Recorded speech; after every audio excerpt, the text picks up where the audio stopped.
Hey everybody, it's Brandon. I'm back with another Pay What You Want adventure source book this time for Shadowdark RPG, The Unbroken City. It's written by Paul Dean. It's Pay What You Want, drivethrurpg. I'll have a link down in the description, of course.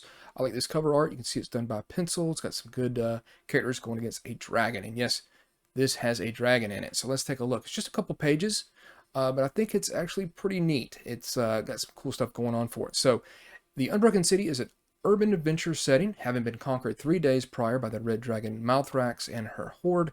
The city of Felgar is in dire need of heroes of all stripes and experience. Pockets of resistance are springing up in a desperate bid to reclaim the city and oust the invaders. Will you take up arms and throw off the oppressors? So, in essence, there's a bunch of stuff going on. You can see it statted out there. Points of interest at this map here of Felgar. It describes the people and places of the setting agnostic city of Felgar. The statistics and charts within were created to be used with the Shadowdark RPG system. It says you can use the map in concert with the plot hooks on page 3 to quickly create urban adventures within the city. So you've got some places here of interest. They're not going to give like a full layout of what they are, but there's definitely a couple here and there that they reference. There's areas of authority. It shows you there, like the Citadel, Malthrax, Trade, and Sage is Trag. The Temple District is being overlooked by Blackburn, the Slums and Crafters by Digger, and the Docks by Silvara Darkbreeze. And of course, I'll show you those with the NPCs. So there's an underground movement that's going on.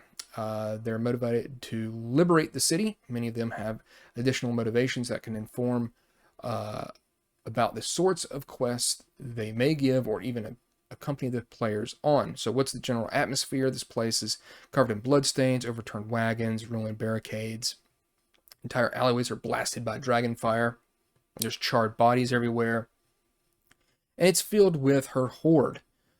Orcs and goblins and other creatures patrol the streets. And the screams of the innocent rise up across the city nearly hourly as they find people to torment. It's time for someone to rise up and take the fight to the horde. And hopefully that will be your players and their characters. So you've got plots afoot. So there's various things that are going on here. One thing I like about them is that there's complications. So a lot of stuff is happening. So like the rallying cry. It says, before a true underground could be formed out of the survivors, the people need someone to rally around.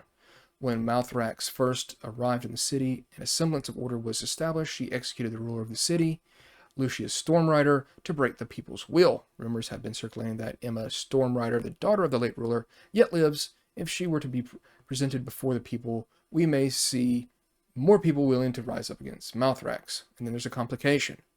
While it is Emma Stormrider, she is a spy master working for Malthrax, managing traders within the city, and likely was the one who handed her father over. So there's some neat things there, obviously, to give you some great role-playing hooks to go on with.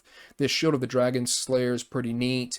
They've been taking a bunch of the magical artifacts, maybe magical, maybe not, from the city and given it to their loyal followers, but there's one particular artifact, the Shield of the Dragon Slayer, is being kept under close guard by Malthrax's people in the Narrows. It would be dangerous to recover, but a powerful defensive tool if you were to confront Malthrax herself. So very interesting there. Maybe try to get you to go get it so you'll take her on. So other stuff is happening too. There's missing supplies. Again, some complications. Establishing an outpost. There's an old pawn shop on Leek Street with several hidden rooms. Though the items have likely all been stolen by the horde, if we could secure the building, we might be able to establish an outpost in an area where we currently have little to no presence. So, overall, this is just a really cool thing that's going on that you can go different ways with it, expand upon, and try to help liberate this city. So we've got the horde. The art is cool on each one of these people. I like how it's got what their personality is, what their motivations are, a quote, and then some notes. So, like a quote from Malthrax is, all shall kneel in the flame, you are my treasures, and I shall keep you forever. And then you've got an ogre, you've got an orc, this Silvara Darkbreeze here. She's a master archer. You've got Blackburn. You've got Theobald Thrum, who is a spy master. And you've got Gorn the Lesser, who is a hobgoblin. Again, their personality, their motivations, very cool. It's got some stats for them. And then you've got a bunch of the underground. These are the people you're going to work with. Really nice to have all these, their features, their personality and motivations. Again, you want to bring life into these characters. It's got their stats and where they're located. So that's one thing that's going to be really cool. Going back to that map, you can hopefully be able to, if the characters just kind of wander around, maybe avoiding patrols and stuff, they may come across one of these buildings, and inside you've got the NPC that's going to hopefully bring those player characters into the underground. There's random encounter lists here, and it tells you how you need to roll those up. So pretty cool. A bunch of stuff you may encounter: minotaurs, hobgoblins, a mage, a brute. There's some, events that may happen. Mouthrax appears. You don't want that. She's probably going to burn the hell out of you. There's some city encounters, a hidden stash, which I think is neat, and magical artifacts. And there's their stats down there for them. And then we've got the monster stat blocks for everything you would need, from the citizens, the cultists, goblins, mage, and even Mouthrax herself.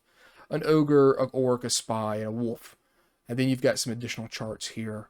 If you need to roll up a d10 or a location feature, is the alleyway looted? Is the alleyway burning? Is it rat infested? So very neat charts here to help you, some hazards, and then heartbreaking discoveries. I like these that give a little bit more drama to what's happening in this city. Small child's doll, a scorched love letter, a torn wedding dress, maybe to help build and bolster up some emotion out of your characters, so they will go and take it to this terrible dragon. So there it is, the Unbroken City Adventure source book for Shadowdark RPG. Looks cool. You can get a lot out of it. Again, it's pay what you want if you like it. Always, I say, if you like something, send a little bit of money. Let them know that you're out there. Because if not, there's so many people pick stuff up for free. And, send it out there to them. Let them know that you like it. So there it is, Unbroken City. Thanks.